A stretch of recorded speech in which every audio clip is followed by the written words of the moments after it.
Hi, my name is Alex Cloninger. I'm in math and in data science at UCSD. I'm going to be talking today about a paper that was written with a grad student that I work with, Saeed, and a postdoc, actually now an assistant professor in computer science at UCLA, Baharan. So what we're going to be talking about today is coresets for estimating means and mean square error for different parametric models. So what do I mean by coresets? What do I mean by subsampling? Let's talk about it just very simply mathematically. There's a very simple question here.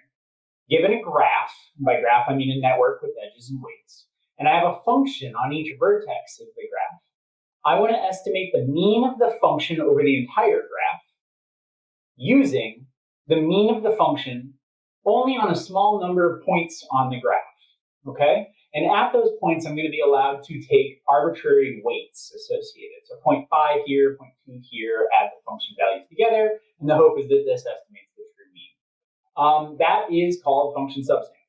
And the key here is that we want to make sure that the number of points that we use is much less than the total number of nodes we have, okay? Another term you might hear me use for this is quadrature, so graph quadrature. Now the goal here is that we want to beat Monte Carlo random sampling. Monte Carlo gets a 1 over square root of n rate, where n is the number of points that you collect the function value at. That's a pretty standard result. The idea here is that we want to make sure that we can get faster rates by incorporating our understanding of the graph, okay? So how can we incorporate the understanding of this graph, how the nodes relate to each other? Well, we need to make an assumption that the function is smooth on the graph. So what do I mean by smooth? Well, it's difficult to define on a graph because there's not a true notion of a gradient.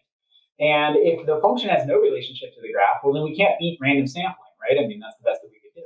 So the assumption we're going to make on the function the examples of smooth functions that we could have are things like the indicator function on a cluster. Ones on a cluster, zeros everywhere else. That's smooth because neighbors are very likely to share the same function. You could do something which we'll talk about later, like the average distance of a node to a graph. It's walk 1 away from its closest neighbors, walk 2 away from its next closest neighbors. That's actually a fairly smooth function on this network. Another version we'll talk about a little bit is going to be mean square error. I'll get to that in a little bit, okay? So before I do, I want to talk about how you can actually define function smoothness, okay?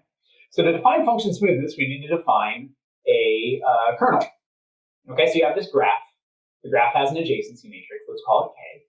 And all we're going to do is we're going to renormalize that adjacency matrix. And we're going to do it with this lazy random walk kernel. The beauty of this is that this kernel is both stochastic, or bistochastic, which means it's rows and columns, both summed to 1, and it's symmetric, okay? And you do this by basically doing adjacency minus the diagonal, which is basically the degree of each node, divide by the maximum degree out of the identity. This gives you this lazy stochastic, the bistochastic kernel, okay?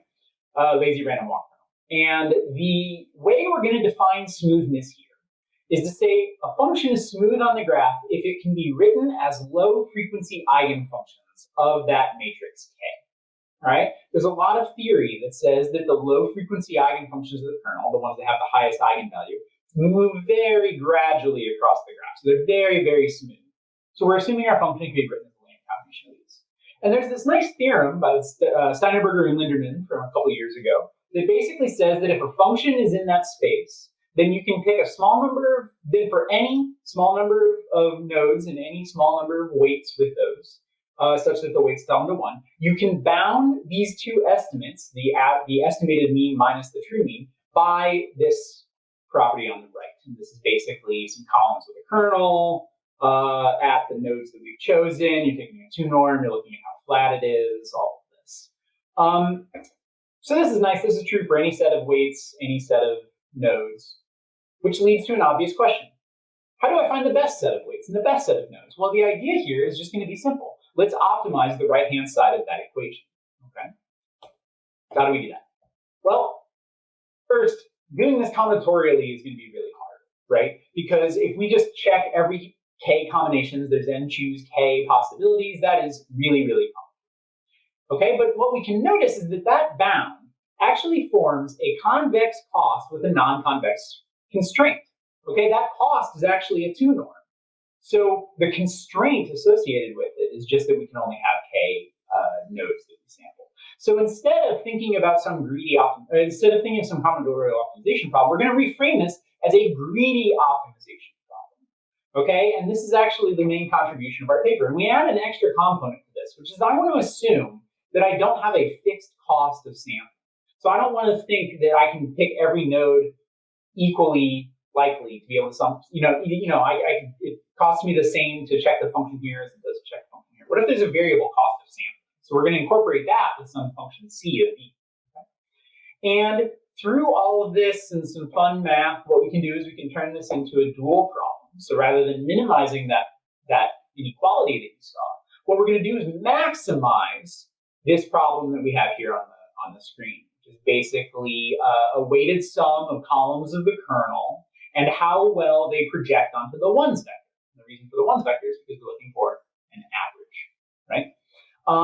And then you can incorporate the cost as some sort of regularized scheme that says, okay, if a node costs a lot, I want to discount the chances of sampling.